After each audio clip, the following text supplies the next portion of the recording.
What a yo-yo we have been on in this real estate market over the last 30 days here in Forsyth County. My name is Rachel Mooney and I sell real estate in North Metro Atlanta. And let's just break it down what's been happening in our real estate market over the last 30 days. If you've been watching the real estate market, you probably feel like you've seen all these peaks and valleys this year. And we really have felt that in the last 30 days. But currently right now, we have 840 homes available for sale. Last month, we had just over 1,000 homes. We do see that change as we hit the holidays because a lot of people take their homes off the market, either strategically because they don't want to have to deal with showings. Maybe they have a lot of guests and events happening in their homes, so they take those off, or the homes are rejected by buyers and those expire off the market. So right now, our inventory is lower, only 840 homes available for sale. We put 142 homes under contract this last 30 days, and that number was down too, just by about 20 units, so not a whole lot of difference there. And then we actually closed 182 properties this last 30 days versus last month it was like 181, so just very flat and level there. One thing that was really promising that we saw this month is our list to sales ratio jumped back up. It jumped back up to 97%. That meant the sellers got 97% of their asking price versus last month it was only 94. Our average days on market were 73 and our sales price did reduce down to $668,000 versus last month it was in the sevens. And so keep that number in mind too as we move forward to this video. Mary Beth, tell us about Gwinnett County. Thanks, Rachel. Once again, I'm Mary Beth Hoops with the Mooney Group, and this is what's been happening in our Gwinnett County real estate market the last 30 days. We listed 586 homes. We put 99 under contract.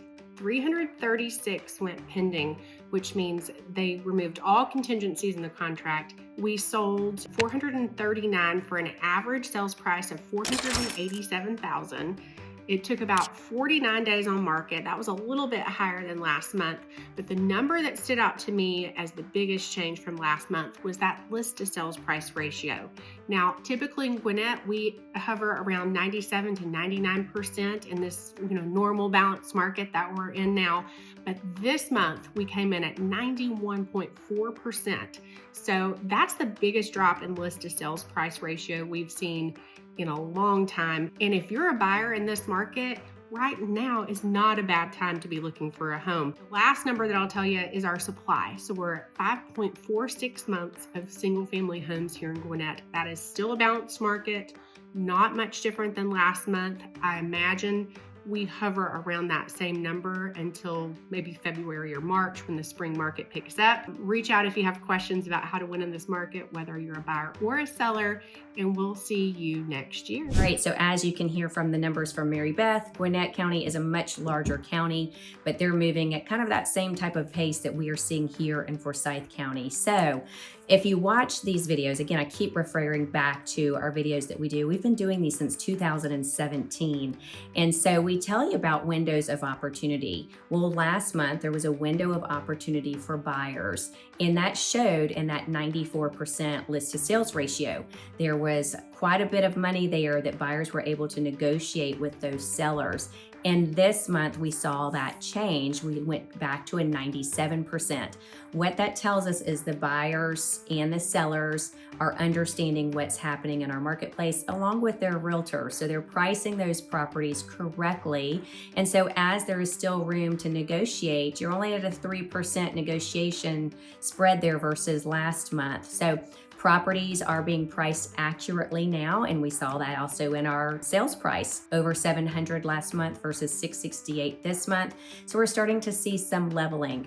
Now, buyers are out. The Fed's reduced a cut by another 0.25% or so, and so even though that does not affect our mortgage interest rate, it does give hope to people that that will possibly funnel down to mortgage rates. And so we do see those buyers starting to come back around again. in. And we're starting to get prepared for the spring market. Most sellers are starting to get their homes prepared for getting on the market towards the end of January into February to get those buyers under contract in that March, April, and May timeframe. So we're starting to see a lot of movement here. My prediction for 2026 is we're going to see a very level market, very different from what we've seen this year. And so we're pretty excited about that. People are understanding pricing, buyers are understanding what's happening in our marketplace. And so it's really just a win-win for both buyers and sellers.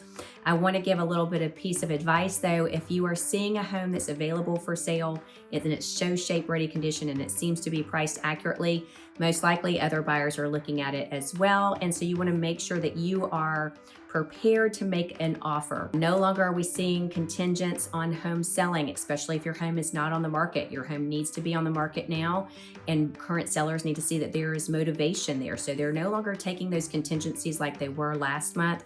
So make sure you're prepared to purchase. Get with your lender, get your pre-approval letter, get your home on the market if you need to. I promise you, we will never leave anyone homeless in this market. We never have for 26 years. So we can coordinate the entire process for you. My team and I were full-time professionals. So if you're thinking about buying real estate in 2026, reach out to us. We would love to help you. And I look forward to seeing you next time.